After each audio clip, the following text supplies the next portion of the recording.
Assalamualaikum warahmatullahi wabarakatuh. Di sini kami dari kelompok 11 yang beranggotakan saya sendiri, Wisnu Ananta dan Agung Setiawan.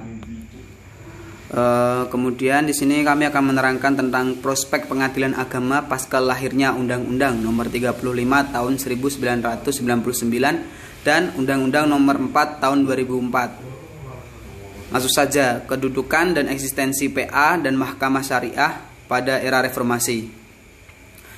Pada awal reformasi bergulir tahun 1999 diundangkan Undang-Undang Nomor 35 Tahun 1999 tanggal 31 Agustus 99 tentang perubahan atas Undang-Undang Nomor 14 Tahun 1970 tentang ketentuan-ketentuan pokok kekuasaan kehakiman sebagai realisasi awal dari semangat supremasi hukum yang dikumandangkan dalam gerakan reformasi secara total dalam kehidupan ketatanegaraan di Indonesia.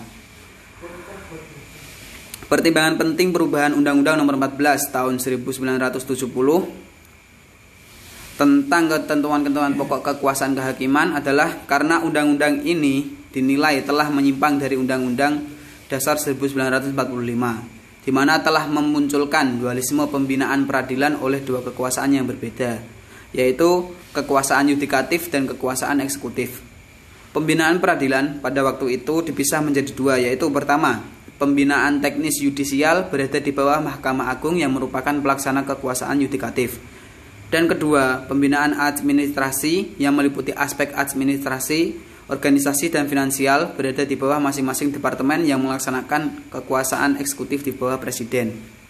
Selanjutnya, eksistensi pengadilan agama dan mahkamah syariah. Pengadilan agama masuk dalam tingkat pertama dalam lingkup pengadilan di Indonesia.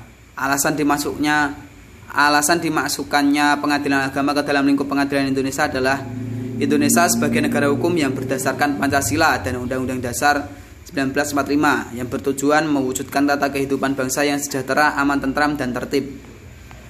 Kemudian Mahkamah Syariah adalah salah satu peradilan khusus yang berdasarkan syariat Islam di Provinsi Aceh sebagai perkembangan dari peradilan agama.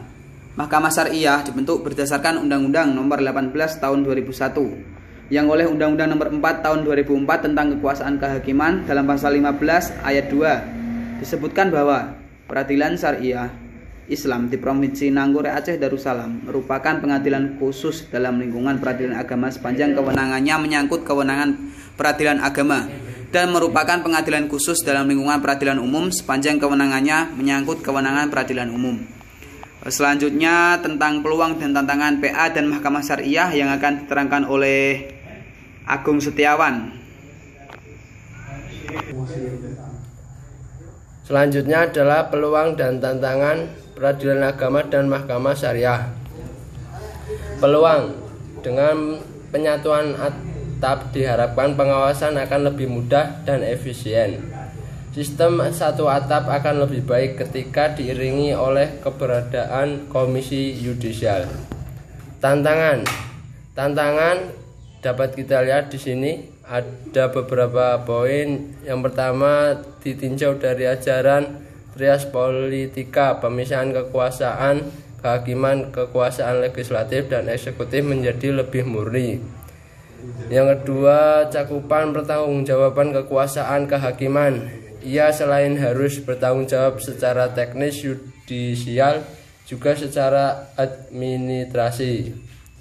Yang ketiga, ada semacam kekhawatiran sistem satu atap justru akan melahirkan kesewenangan pengadilan atau hakim karena dengan satu atap tidak ada lagi lembaga lain yang mengawasi perilaku hakim. Selanjutnya, upaya-upaya konkret yang menjadikan pengadilan agama dan mahkamah syariah sebagai institusi terhormat.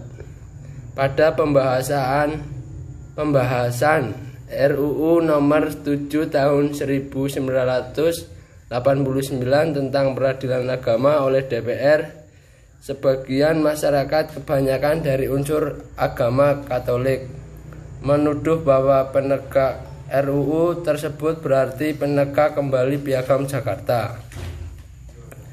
Barulah kemudian pada tahun 1989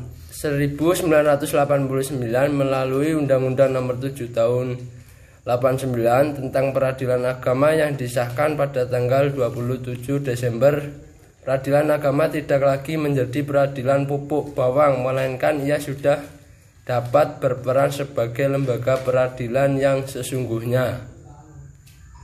Mungkin itu dari kami, dari kelompok 12. Dari kelompok 11 cukup sekian dan terima kasih atas perhatiannya.